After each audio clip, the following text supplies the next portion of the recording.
Hello guys, and welcome to another day with Zimaleta. In today's video I want to show you guys my latest purchase. So first of all guys, this is a Lincoln Navigator and it was sold as a stationary. I have not tried starting it yet, so we're going to be doing it together. First, let's do like a quick little walk around.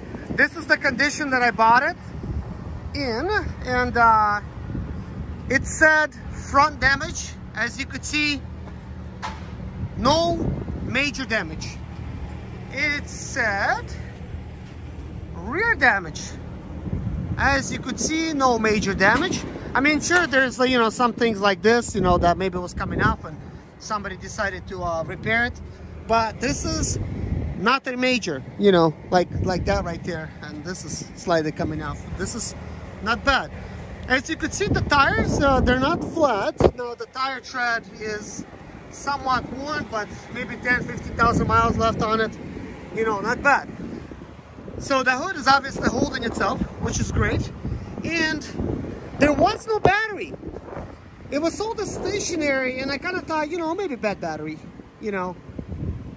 So if there's no battery, then maybe, guys, this is why it was sold stationary, because this is a Ford battery, and I actually specifically brought a Ford battery with me. You just can't simply put another battery in here and try to start it up. So fingers crossed that this actually will start. Now let's walk around, and we open it up. And of course, we see some dirt, some stuff that could be cleaned up. Seats are kind of ripped, but if I buy the bottom cushions, just the bottoms, it's going to cost like 350 bucks for two of them. So this is not a big deal. For some reason, it's got a steering wheel cover. Maybe it's because the paint wore off. But anyways, here we have the key. So let's see. Let's put the key in. So I don't know if my battery's fully charged. I did fully charge it up, but let's see what happens. So nothing is happening like at all. This could be because my battery is bad. It also could mean that starter gave out, simple as that. So, and I got my little girl here, stuff like that. So anyways, it has 7 seats. And it's got this console. He would have had 8 seats if it wasn't for this console, but I'm actually glad that this console is here. Well, this is something I did not see. Oh, that's a storage for CDs, because it does have a DVD player over there. And it's got a navigation and everything. So it's got a really nice surround system and bunch of cup holders. So there's 2 cup holders here, 2 right there, 3 in the very back, and 2 of course right here. So like 9 cup holders. But anyways, I'm gonna put a jump box on it and try to start it. Georgia! Hey, Georgia! My little princess. My little princess. You like this car, Georgia? Машинка нравится? Хм-хм.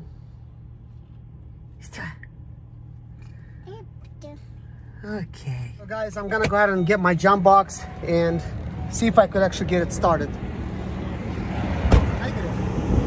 We don't want that.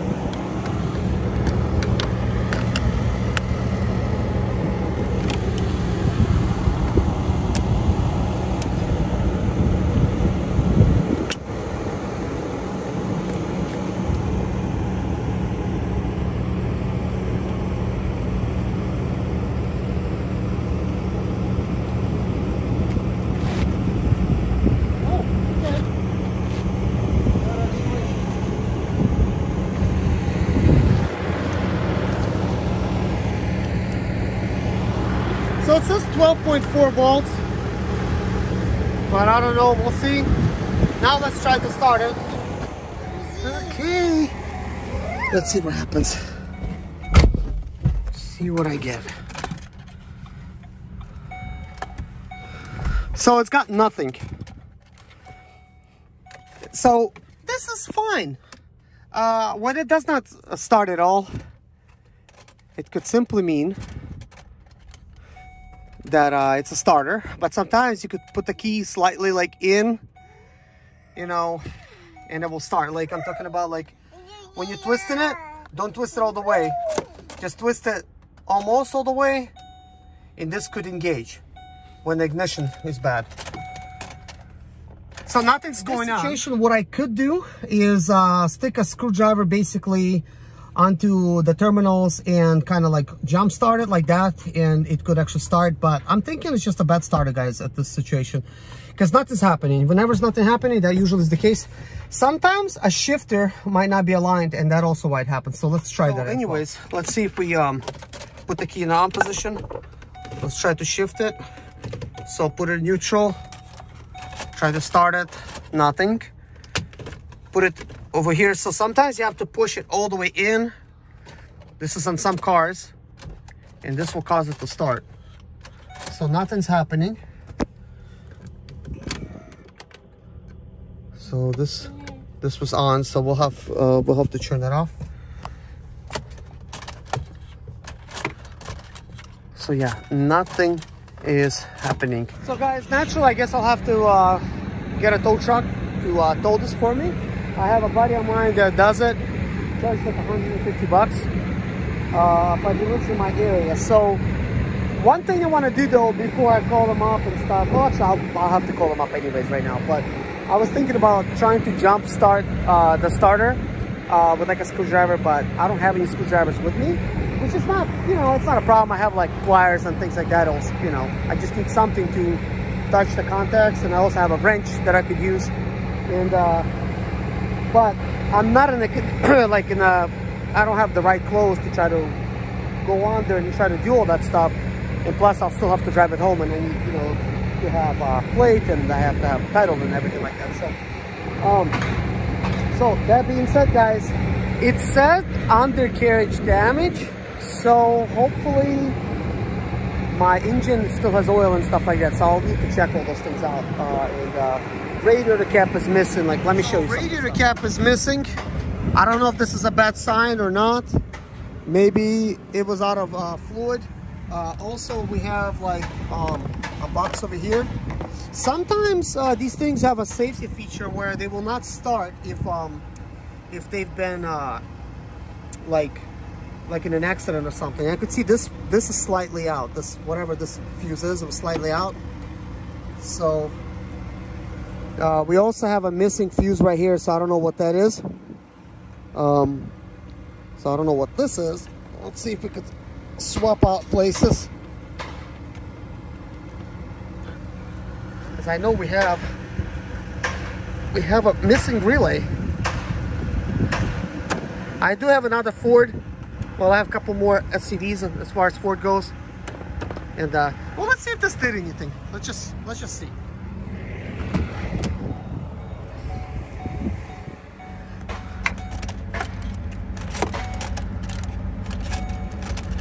Nope, that's not doing anything. So I'll try to swap out the relay and put it back.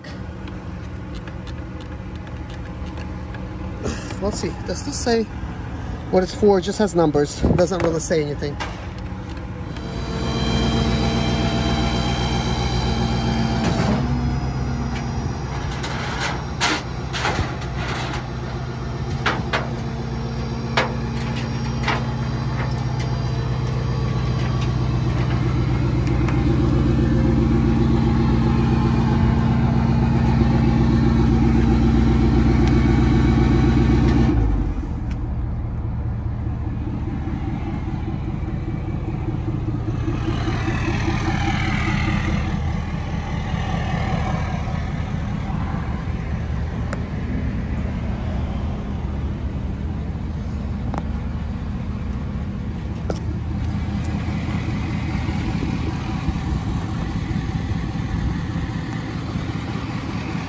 Hey guys, I got a 2008 Lincoln Navigator here that does not start. When you put the key inside of the ignition, it does not rotate and there is no click.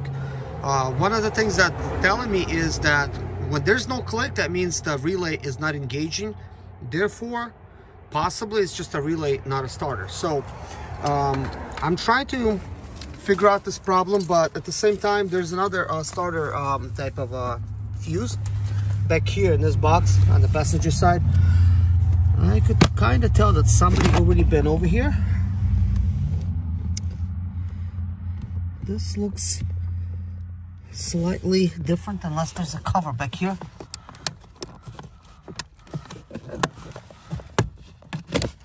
Okay, good. This yellow fuse right here, number 20, that is another starter type of a fuse. I don't think I'll be able to pull that out. I don't know if there's any type of tools in here. Sometimes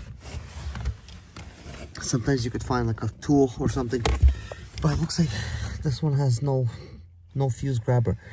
But anyways, I must check this one, so I'm gonna grab something and pull it out. I got some needle nose pliers. Okay, let's see. That appears to be good, which is good. Let's go ahead and pop that back in there. So for now, that is good. Now we're gonna need to check underneath the hood. So here's the other box.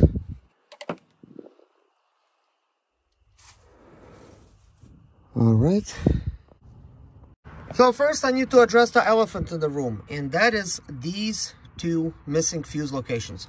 So first of all, this one is not used, and this is quite obvious. There's no metal things. According to the fuse panel, it's not used. So this one here is for trailer towing. So obviously it is not going to be used as well. So this happens to be has to do with a starter relay right here. And this one here is a run/start relay. So we have two of them. So this is for the starter. This is run/start.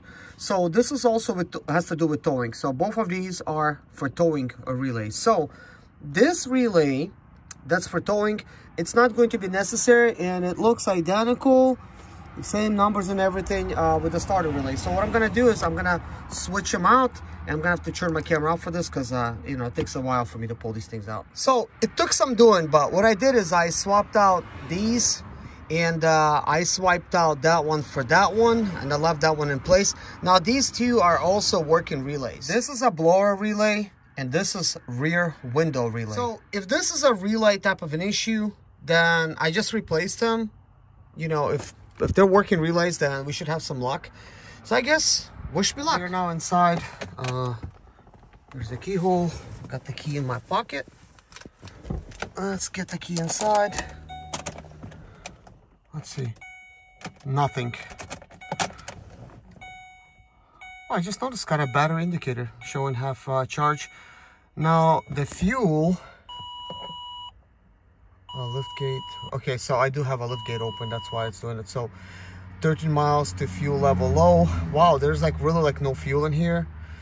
So that's interesting, but it absolutely does not engage. And also there appears to be a problem with like navigation system, or maybe the vehicle needs to be running for this to come on. So something is engaging. There is a click now, and it's coming from that side. So I'm not sure if there's another relay has to do with a starter motor. I doubt it, which is over there on that side. But if it's clicking like that, then it could mean locked up starter. And on another note, I want to explain a little bit about these engines hydrolocking. And I don't have any history about this engine, but one of the things that's giving it something away is this has a missing lid. So what is that telling me? So this is a radiator fluid type of thing. And apparently, I don't know, like it looks kind of like empty. Maybe slightly a little bit of fluid in there. So was it taking water before? So what happens sometimes, guys, is there's a plastic type of intake manifold, and that thing cracks, and when it cracks, it sends water to the third cylinder, and that causes it to hydrolock. So hopefully I got my fingers crossed that did not happen, but this might be happening. So, you know, before I do anything, really, I should like twist the engine over. It is quite dark right now, and this also might be just locked up, and that's why, you know, if the engine's locked up, it's not gonna rotate or anything.